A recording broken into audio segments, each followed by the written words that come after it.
So it's my pleasure to welcome my boyhood hero, the best goalkeeper Sheffield United ever had, in my humble opinion, and I'll argue with anybody over that. Please welcome Mr. Alan Kelly. Good evening, everybody. Yeah, great to be here and looking forward to talking about the Blades and my time there. First off, I know you like to be called Ned. Shall I call you Alan or Ned throughout the interview? Oh, well, I was known as Ned and I still am by all the lads and what have you. So, yeah, please do. Lovely. So you're a second-generation goalkeeper. Your dad started all that off with playing for Ireland. 34 caps, started at Preston before you came to the Blades. What I ask every footballer is, how did you go about getting into football? What were your journey? Well, probably won't surprise people, but it's different from others. I love football when I was a kid. I played outfield. I was an outfield player until I was nearly 16. I dabbled in goal a bit, but I saw myself as a centre half, thou shalt not pass, in the Brian Gale mould. And I went to work at British Leyland as an electrician when I left school. So at the time, obviously middle 80s, things weren't great. Preston North End weren't doing great. They're in the old Division 4. And a goalkeeper got injured. And because I was Alan Kelly's lad, they said, do you fancy having a go? And I said, why not? So between me working from 7:30 in the morning till 4 at night and in the evenings, I'd go and play for the reserves for Preston at 16. So, and I signed it, September 85. So I'd been just over about 15 months as an electrician and got the opportunity. And it was funny because you talked about my father. My father was a qualified plasterer from over in Ireland and also a hairdresser. You can't get two different things with that. And he wanted me to have a trade because, you know, he's thinking, you've only really been in goalkeeping a year. Yeah. And I remember going home and saying to him, Dad, I said, I'm joining Preston. And obviously it was his club. You know, record appearance holder. He's got his face on the stand now that Blades fans would have seen when they visited a few years ago. And he went, no, you're not. I went, I am. He went, over my dead body. I went, well, give us a knife then. He went, what are you on about? I said, boom, I've signed. So I'd signed my contract and I was done and dusted. And he was like, oh, well, here we go then. So, yeah, there was always a story there to that. But, you know, I think obviously you look back now and you think, you know, to make that decision and to see where it's got me has been fantastic and obviously the right one. Brilliant. And with your dad, obviously not the best reaction before you said you'd sign, but were he supportive after that, or were he your biggest critic? Neither or both, really. He was very. I tell you what he did. You know, the best thing he did, and I've got to put a bit of context on there because we didn't have goalkeeping coaches back then. Literally in the last century, shall we say? So. You know, in 85, there was no goalkeeping coaches, so you had to work it out for yourself. Yeah. And the biggest gift he gave me, I think, was allowing me to work it out for myself. If I was struggling or I didn't know, you know, what to do or a certain situation might happen, you go and talk to him. But he was a massive believer in working out for yourself because that's the only way you're going to learn. A bit, you might say it was a bit tough, what have you, but yeah. I remember debut at 17. Thrown into the deep end at Deepdale against Crewe, and he let me get on with it, work it out for myself, make my own decisions, learn by the mistakes I made, and that way, you know, you rather than, you know, looking at somebody else's answers, you look to yourself, and I think that's something that stood me in good stead. I mean, obviously, that is a good way a baptism of fire, really, isn't it? And that's the best way to learn yeah. sometimes. Did you find, as you said, your dad's face is on the Deepdale stand, legend of the club. Coming in as a young lad, making your debut, as you said, are they big shoes to fill, or did you feel like you're out there making your own name? You're doing it for yourself? I just, you know what, I'd been brought up on Preston North End so I remember going when I was 5. I was a ball boy. I'd be in the dressing room. I said, you know, I've said this story before. We were sitting on the bench with my dad and the manager was Nobby Stiles. And I'd be sat on the first team bench looking at the game, you know, and it was just a done thing back then. So when you know, it felt so familiar that, you know, fast forward 12, 13, 14 years, I never felt the pressure of, like you say, the weight of one, you know, dad's 47 caps for Ireland, legend at Preston, and you can see how it could be. And there's a funny little tale. Once we played Northampton, we were so my first year I was there, we suffered re-election, so we finished 91st out of 92 league clubs. Welcome to league football. Yeah. And then the second year we got promoted. And in one of those games, we were playing Northampton, top of the table clash. I made a save, tipped it onto the bar, got up and caught the cross, the ricochet off the bar. And as I caught it, all the the diehard fans in the corner started singing 2 Alan Kellys. There's only 2 Alan Kellys. So I love that.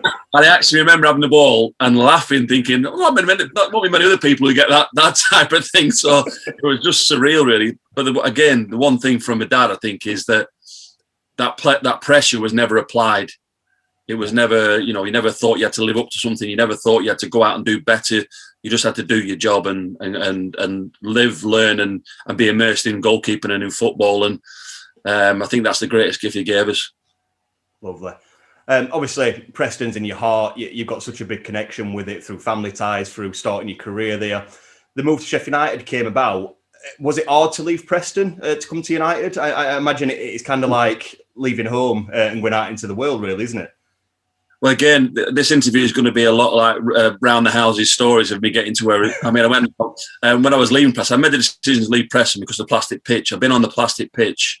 We were one of the first ones with, I think, QPR, Oldham, Luton, and Preston, and it was literally ripping me to bits. It wasn't the nice 4G you get these days. It was literally a carpet, concrete, and all the best. So that was a major decision. I actually went down to Notts County with Neil Warnock when he was the manager down there, right. And on the way back from that, I got a call from Harry Bassett saying, "Do you want to join Sheffield United?" I didn't have an agent. So like these days you might hear or whatever, or I might be, it wasn't the same type of, media frenzy around transfers and whatever. So I gets a call from Dave Bassett, said, "Do you want to sign for Sheffield United?" And I said, "Right." I said, I'll look on my map, because I didn't have a sat nav then. So I got my paper map out. Boom, we went over the 62, and it was when I heard the name Sheffield United. I'd never actually played there. Yeah. So when I pulled up on that first morning, we were going off to Sweden that day at 5 o'clock in the morning, and the imposing stand as you go down in front, where the players go in now, I was like, wow, this is unbelievable. And then I was met by, we call him Sir Derek Dooley, and he told me to effing Jeffing get on the coach, and I did. I was told, and that was the rest was history. So yeah, it was a fantastic opportunity, and obviously at the start of the Premier League as well in 1992. Yeah. Was that the same coach where Kevin Gage didn't believe you were under 30 and asked for your passport? Yeah. It was Gage, the first words he said, "Are you just seeing your career out?" I went, "No, I'm only 23, He went, "Well, I want to see your passport. We're going away." So I showed him. He's like, lads, he's only 23. Have a look at his face, And that was my welcome. That and Brad's and David Barnes put me through the initiation, which was a challenge, to say the least, on the bus journey. So I'd not met anybody. I was sat in the middle of the coach, and next minute, Brad's and Barnes are looking at me saying, "We want to see what you like." Oh, I said, "I think I'm all right, Whatever. No, we want to see what you like." And we had a bit of a wrestle, shall we say, which culminated in Barnsley taking one off me and falling down the steps of the toilet. And anyway, welcome to Sheffield United. I'm going to say, that sounds like a typical away day for us. So it's nice to see players the same way. I was petrified because I'd got my nice new top, it was my polo top. And by the time I'd finished, it was in tatters, nothing left. So I sat there with no top on, like thinking, what's going on here? And Barnesy, God bless him, comes up and said, "Right," he went, "I want to see how handy you are." And he started, I had enough by then, so I just went bang, like that. Boom, he went down the stairs, and I think, oh my God, starting my career, David Barnes is, the right back, left back, he's gone down on the stairs. Anyway, he got back up, he goes, "Oh, that was tasty." He went, "Welcome to Sheffield United, you'll do for us." If anything sums up this club, I think you've just done it. That's it. I was like, I couldn't move my neck for 2 days after. They had me in the headlock and all sorts. What I mean? And Dave Bassett say, he went, "You did well there, son. Nothing to do with football. Nothing about catching it or anything like that. It was how well you handled yourself." So anyway, first test was a tick. You set your career off on an high by taking down. It was a highlight, yeah. I think you get a brief glimpse of what that dressing room was like just from that story.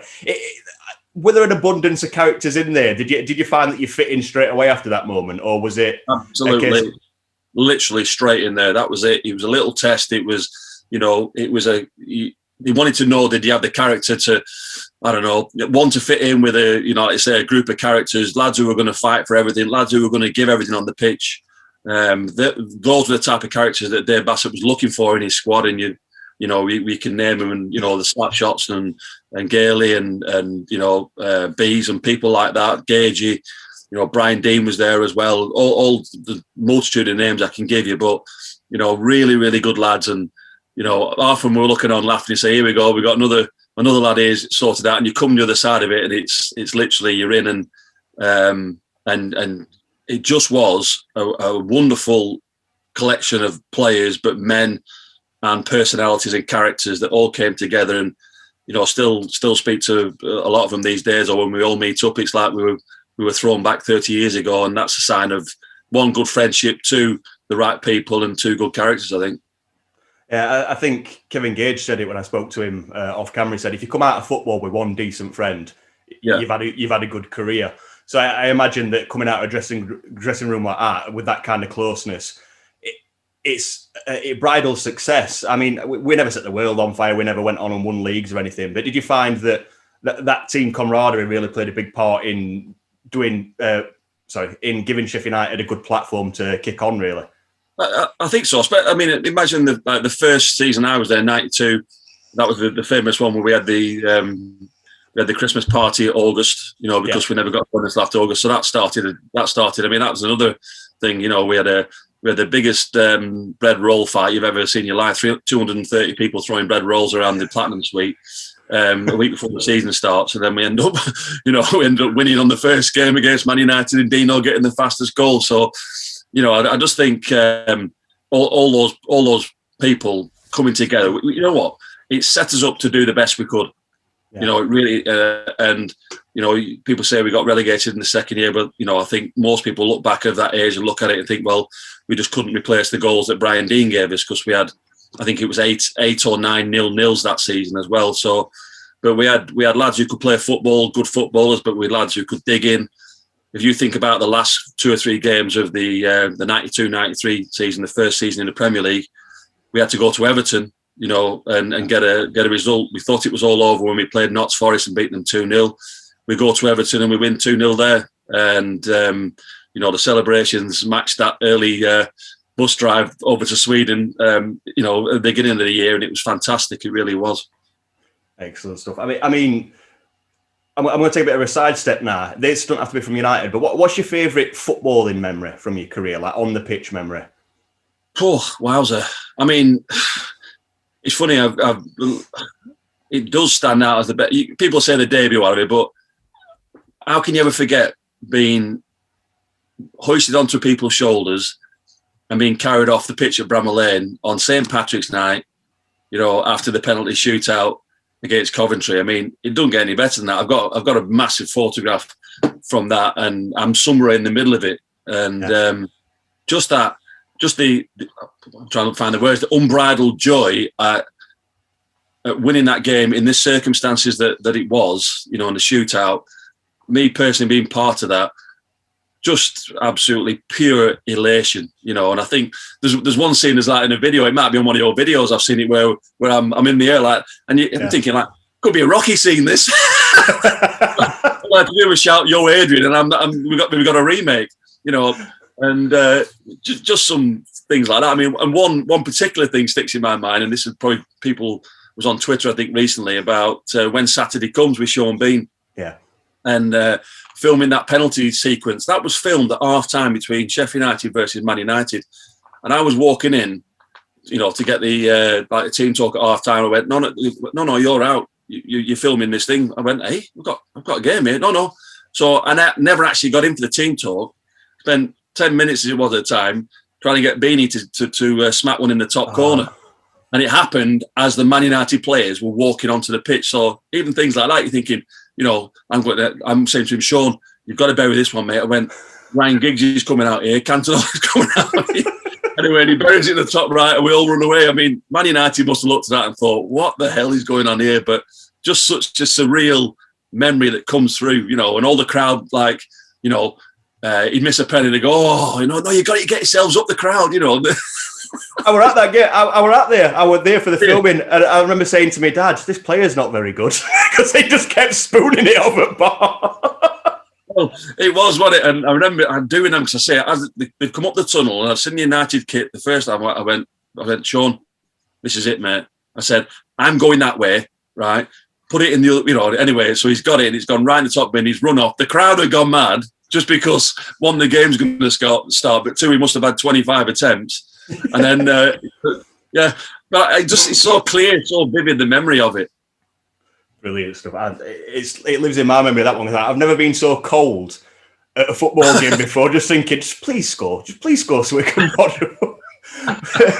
Moving on to, you've worked with a lot of managers. I know Harry brought you in. What were Harry like to work with for yourself? Were he a big supporter of yours?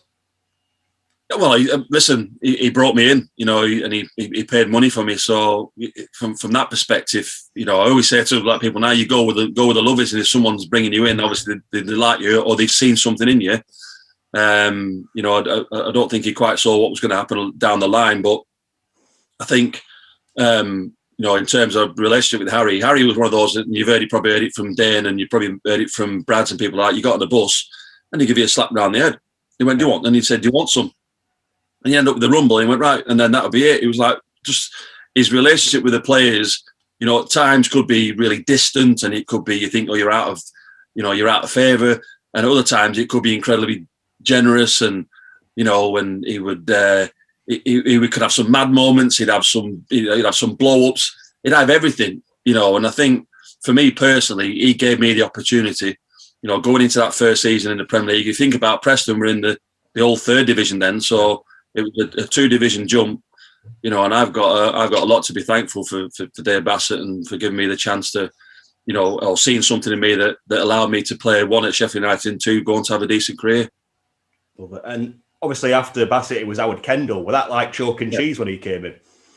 Well, again, you know, another sub-story behind that, but Howard Kendall and my dad played in the 1964 FA Cup final for Preston.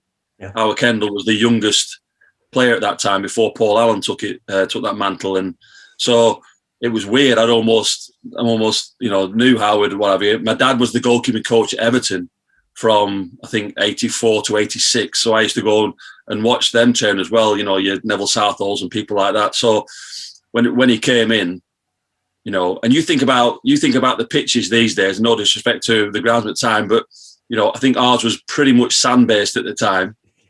And he brought in one player who made a massive difference, and that was Sid Cowans.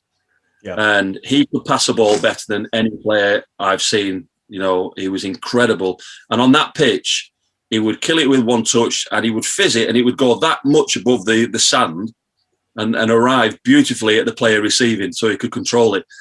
And just to see that, and if you think about the change, you know, with Dave Bassett, we were like, come on, get it up to Dino, get the knockdowns. You're working hard, get the ball wide, get crosses in. Ian Bryson get on the end of him, whoever's going to do that. Brian Dean. Then suddenly we went to sort of really a possession-based game with Howard, and the run that we went on, and the subsequently near miss we had in the playoff final. You know, I think a lot of players will, and I look at Howard Kendall, and he's one of the best managers I've ever worked with for the way he handled players. It was absolutely fantastic. Lovely. I mean, you said it there. We went to the possession-based game. The more, let's say, the more media-friendly, attractive style of football. And we had a good season under Howard. I know that he left after the playoff loss. There was another big change around. Did you find that it seemed to be going a bit out of control behind the scenes at the club, or is that not something the players really get to notice? I mean, I was captain at the time, yeah. So you know, you would the manager would say to you, well, look, you know, lads aren't getting paid this week or this month, you know, and I think there was a 3-month period where that happened quite a lot. So that's a lot of, you know, a lot of turmoil, and it's not in the same context it is now, you know, and you'd be lads coming to you saying, you know, I need paying because I've got bills to pay and X, Y, Z. And it was, in a lot of respects, I think the one thing that it showed that the character-based side of it was that nobody really went above the parapet and broadcast it to outside. We kept it all indoors, and we looked after each other, and it got rectified in the end. But yeah, there was a lot of turbulent times in terms of ownership, in terms of finance, in terms of player sales, at crucial times that, obviously would have affected the club and the fans and the players alike. I mean, what as captain of the team, does that put you in an awkward position where you're the kind of go-between? How do you handle that kind of dressing room turmoil when people aren't getting paid? I've been given a position of responsibility, so if I'm able to go in and ask a direct question, and then it was for me to go in and ask a direct question. If I had to give the message that people didn't want to hear, then I thought that you've got to be honest and you've got to deliver that, and keep the group together, keep the group to say, listen, everybody's in the same boat. They're looking at doing X, Y, Z. So again, I think those, coming from that dressing room of good characters, of lads who would stand alongside you, who would fight for you, who would look after you, who would have your back. I think that's always been an element that's gone through Sheffield United to this day, and I think that allows you in difficult times to be able to stick together and be able to hopefully work through situations, and that's what we did. I'm at an age now where I've been fortunate enough to go to the old Wembley twice, the new Wembley 4 times, and the Millennium Stadium. Right. My first ever time going to the old Wembley, it were against obviously Sheffield United v the other lot. And all I remember from that game, this is what my first big game as a kid. I've not been to many.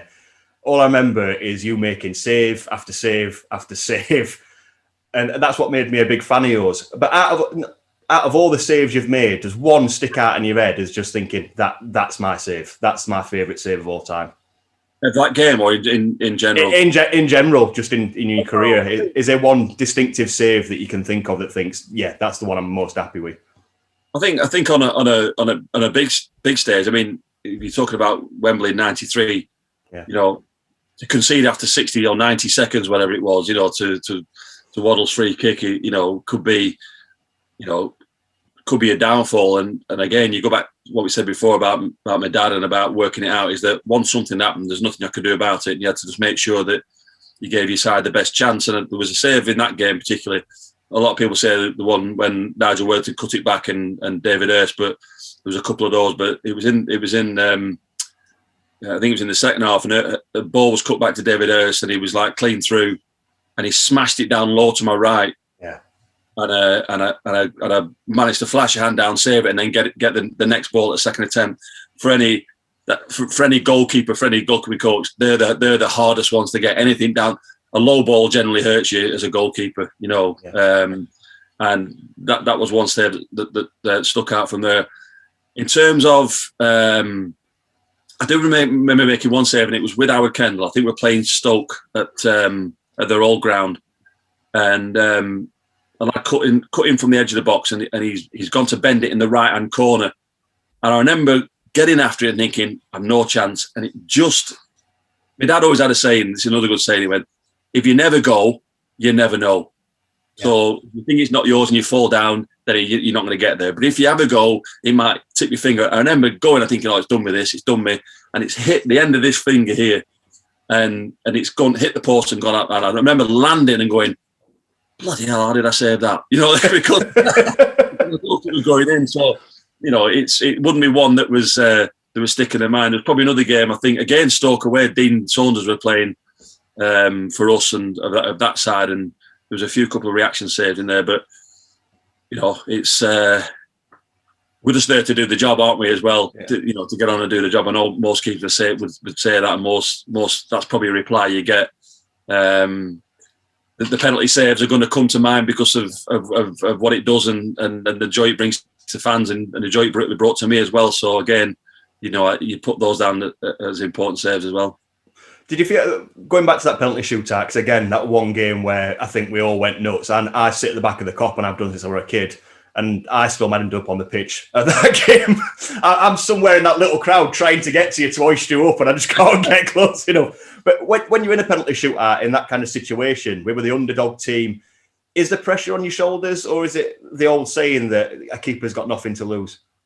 No, I mean, if the other keeper saves 3 and the other one doesn't, they said, well, why couldn't he have done the same thing? You get that, that comparison. But no, the whole pressure is on the taker. Gareth Taylor was our big mate of mine and still is to this day. He was the first taker, and I don't remember it, but he missed as well. And as he was walking back, I walked over to him and I said, and he went to me, give us a dig out, Ned, help us out here. So, and then, from there on, saved the next 2 penalties. Then the other one went in, and then the third one. So once, it was funny for Dion Dublin's penalty. If people go back to the first game at Coventry, he stepped up and sort of quite nonchalantly opened his foot up and went off to my left. And strikers, they score, and it seems confident, and it seems like that there's no goalkeeper there. 9 times out of 10, they'll do the same thing. So I knew he was going to go that side. Yeah. Well, as he ran up and he just turned his foot out, I knew he was on, and I was on my way. It was so as it was in midair, I was almost like, when I've got this. It was like a midair feeling of elation, thinking I'm going to save this penalty. Gareth was doing cartwheels on the penalty spot on the halfway line because we'd helped him out. But that feeling of knowing that you haven't made the save yet, but you're on the way and you've got this. Yeah. That was fantastic. And I think there's like 2 or 3 photographs where I'm that one where I'm screaming. I think it's there, that one there. Just that absolute, that is pure joy and elation, that feeling. Amazing. That's all I've got to say. It's just amazing. I just remember that game. I still get goosebumps thinking about it now. I'll be honest with you. It's one of them games that just lives in your memory forever. I think Sheffield United have always been a cup team. Despite not winning it for so many years, we've always performed well in the cup. And moments like that just really stick with you. Going to cup games and a cup manager, he had his moments in the cup, especially Arsenal away. Steve Bruce coming in. Yeah. I mean, I think it was it Bruce that sold you to Blackburn? No, he'd left by then. He left. Adrian Heath, yeah. Adrian Heath. In fact, before I get to that, sorry, I'll rewind a tiny little bit. Sorry about this. No problem. I'll rewind that team that started with Nigel Spackman, yes. where we beat Sunderland on the first day. Yourself, Vasper Bokis, Wayne Quinn, Oldsworth, Dean, Fjortoff, Whiteout. What a team that were. As part of that team, did you, at the beginning of the season, before we started selling everybody, did you think this team's going to do it? This is the team? I have to. It's funny that, isn't it? That, like, when you look back, but I didn't start that season because we'd lost in the playoff final. Yeah. I don't remember the playoff semi-final against Ipswich. Yeah. In the 3rd minute, I come out for a cross. I punched it, and the striker's hip smashed under my knee. Yeah. And it ruptured one of my cruciate ligaments. So I don't even remember that game. You're probably a young lad then, but I had my leg taped up with about 10 rolls of tape, and I played 115 minutes on one leg. That thing. Yeah. But anyway. Long story short, it sort of wasn't picked up. Yeah. And it was only when we were doing some sprint training in the pre-season of the season on about with Nigel Spackman that when I turned right, my knee went left. Ooh. And it wasn't very nice. Yeah.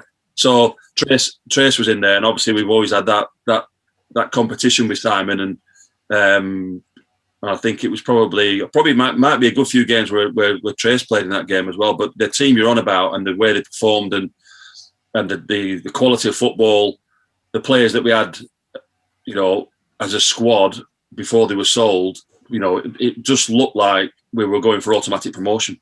Yeah, it was such a good team. You mentioned Pacey Simon Tracy there. Another amazing goalkeeper. We've always been blessed mostly for goalkeepers. Were you and Simon friends, or was it more were that competitive that you were just at arm's length, or did you have a close relationship? We've always got on really well. two totally different types of character, two totally different types of lad. Still speak to Tracy, pick up the phone and we'll have a conversation now, and not change the bit. It's like, you think it's like I said to you before, nearly 30 years ago. And no, we both understood that that there was two good goalkeepers here. Yeah. And if one got in, the other one might not see game time for quite some time. Now, as it so happened, we sort of picked up sporadic injuries at certain points, which allowed the other ones to play. But in terms of us as a training group, as goalkeepers, as teammates in the dressing room, no, I would say we're the same now as we were 29 years ago, whenever it was, and that's just, again, that's that mix of characters that Harry saw that would rub together but fight hard as a group. To me, with yourselves, it always seemed to be a 6-month period where one keeper would be in there for 6 months, one to get injured, another would come out. You mentioned Ipswich. I think Ipswich kind of like a killing field for our goalkeepers. You did your one leg. Simon Tracy headbutted post. But you seem to rotate quite well. So I imagine that made things a little bit easier. Going into the season with Steve Bruce, what were that like? What were Brucey like coming in?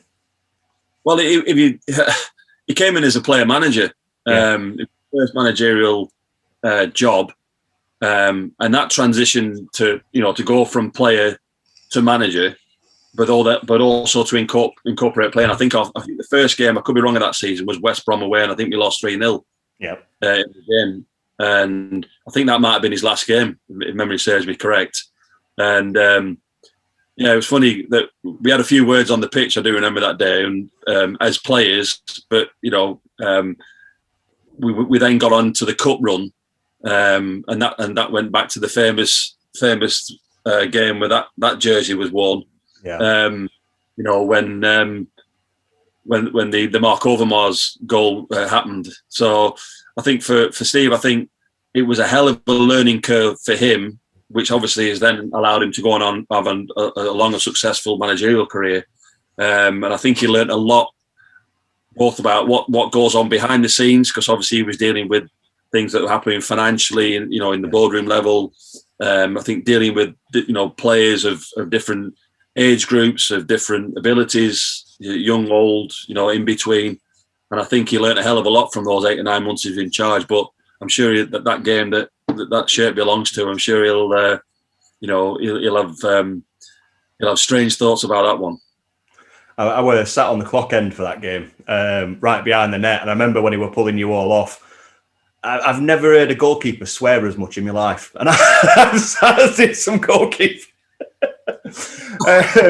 Moving on from Bruce's reign to Adrian Heath, it was Adrian Heath that let you go. Was that his decision, or was it simply taken out of his hands, or do you not? Is that not something you know about? I was just told, and it was as blunt as this. I was told, "You're going." Blackburn are coming to. We've agreed a fee. You go. So people remember at the time. I think Aberdeen were in as well, and it was like, I remember someone saying, "Yeah, he's going to sign for Aberdeen, but he's not sure." If it's going to be too cold for his dogs. Right. Yeah, exactly. But no, I got a call, and it was funny because the same day we were in doing a signing session at the ground, and I've met him since, the chap. I can't quite remember his name, but he came. He was only a young boy at the time, and he came along the table, and he got out about £1.70, and he put it on the table. He went, Alan, if that helps, will you stay? And I felt so sorry for him. But yeah, it was totally out of my hands, and it was obviously a club decision. What did you spend £1.74 on? Oh no, I gave it back. Don't worry about that. Yeah, but yeah, it was, and literally from walking out from doing that signing session, I was in my car, and then I was training at Blackburn the next morning. Yeah, that's how quick it is, and that's how it went. And we played Chelsea. I don't even remember. We played Chelsea in a pre-season game that season.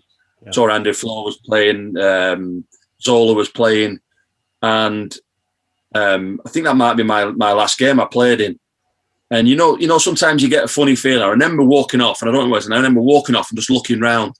And every time I've been back now, I do the same thing. I walk out, private moment, walk onto the pitch, look around the stadium, just take it all in and get a ball. And it's almost like I'm back where I was, But it was a shame that it one, to be told like that, and two, not be able to say goodbye, if you know what I mean. Yeah. Because for me, it'd been seven fantastic years, 250 odd games, lots of ups, lots of downs, and I think, always try to share that with the fans as well, to recognise that as well. And I think, it's not many times in football you get that feeling and that connection. Yeah. And the fact that we're talking, as I said to you, 28, 29 years later on, I think that to me, that means more to me than shirts or badges or whatever, you know what I mean? That's a proper connection. Yeah. I mean, there's not many ex-players that come back to the lane and do something that hinders us in a game and still get a standing ovation. Remember when you left, the day you left, it broke my heart. And the first time you came back with Blackburn, you pulled off this save where it was absolutely flying in like a rocket. And typical Alan Kelly fashion, typical like yourself, strong upper body, arm onto it, up in the air, palmed it onto the bar and over. And you got a standing ovation, and I think that just sums up that connection you had with the fans to come as an opposition player, make a save like that in a game that we ended up losing, and to still get a standing ovation. And I think that shows what you meant to us. Yeah, that was a really emotional day. I remember that because that was the first time I'd gone back as well, and it was weird. I mean, running out to the Kop, it just for 7 previous years, and God knows how many times you're running back, just you're embracing, the Kop and the fans and everything like that. And to get that welcome again, it was like, I had to sum up everything just to keep control myself. And mind you, I did help these. Was it the year later I did help when I got the back pass and I knocked it against David Kelly's leg and it went in. So, we're still convinced that somebody convinced you to do that. It's give and take, isn't it?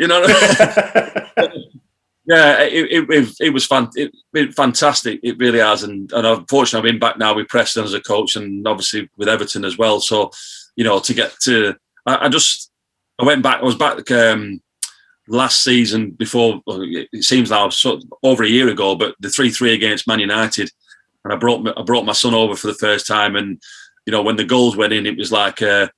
It was like a volcano going off, and he couldn't believe it. He was like, oh my God. I went, yeah, well, imagine like being on there and having that coming down at you. It was just so uplifting. And he was like, wow. He went, I get it now. I get it, and unless you're there, unless you experience that, and everything, it was just, for me, for the next generation, for him to see that, and then to know that his dad was out there, playing for this club and what it means to him. And that was another good moment.